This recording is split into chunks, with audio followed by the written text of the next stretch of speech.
Okay, so today we're diving into something pretty intense. A listener sent us this narrative. It's called The Last Time, Hmm. and it really just uh, throws you right into this complex story. There's love, but there's also this shadow of violence, and then the whole struggle with healing afterwards. It's incredibly powerful. And our goal here, for this deep dive isn't just to recap the plot. We want to really unpack the emotional stuff Exactly. Like, what are these characters feeling? How does the intolerance around them actually impact their and the lives? trauma, the ripple effects of trauma, how it's shown in this story. That's key. Right.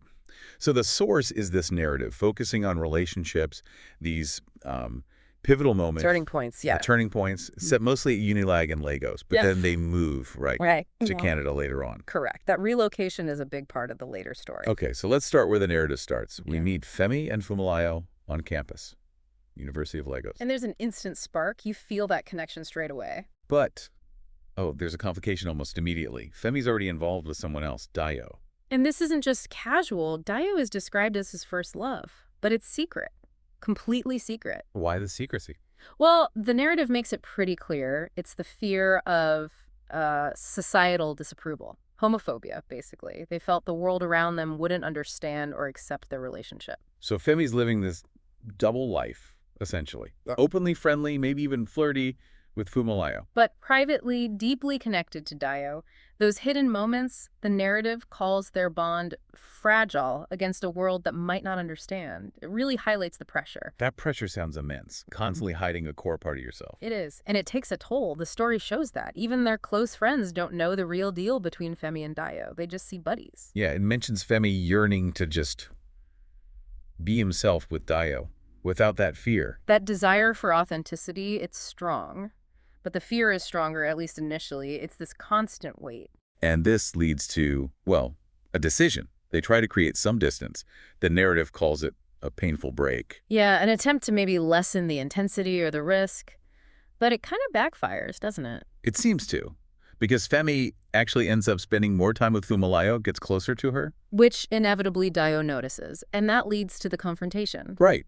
The moment where Dio just asks Femi straight up about Fumalayo must have been incredibly difficult. Painful, yeah. Vulnerable, but also maybe necessary. Because out of that pain comes this turning point. What happens? Dio basically says, despite his fear, despite everything, he doesn't want to lose Femi.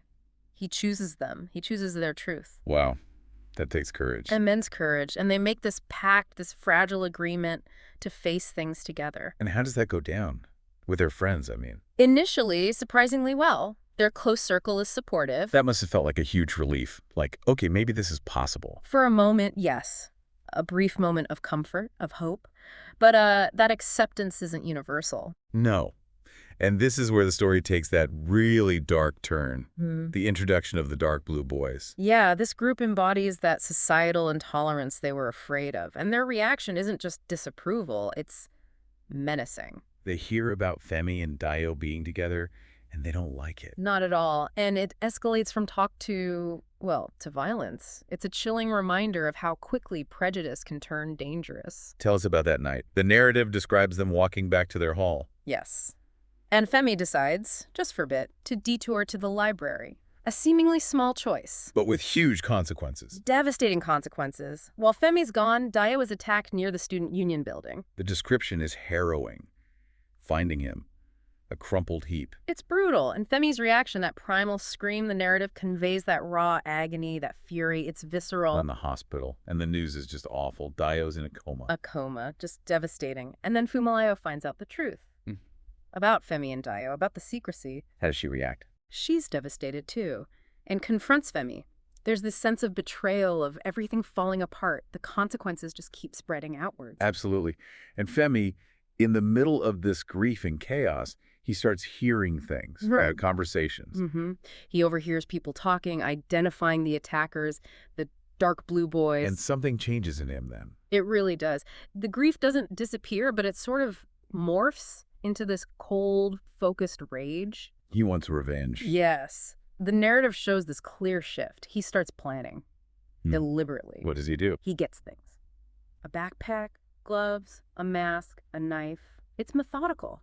Yeah. Chillingly methodical. He's not just lashing out in anger anymore. No, it's calculated. He becomes this figure operating in the Lagos nightlife, targeting the individuals involved. But the story makes a point about his intention, doesn't it? It does. It emphasizes that his goal wasn't necessarily to kill them, it was to terrorize them. To make them feel the fear. Exactly. To inflict that same kind of helplessness that Dio experienced.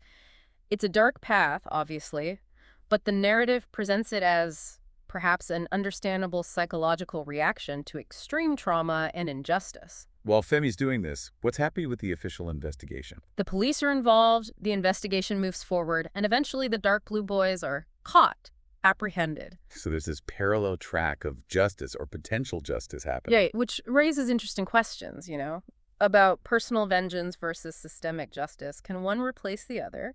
Does Femi's path bring any real peace? And then the unexpected happens. The miracle. Nyayo wakes up. Just wow after everything. Yeah. The narrative describes Femi hearing the news, and it's like an electric shock.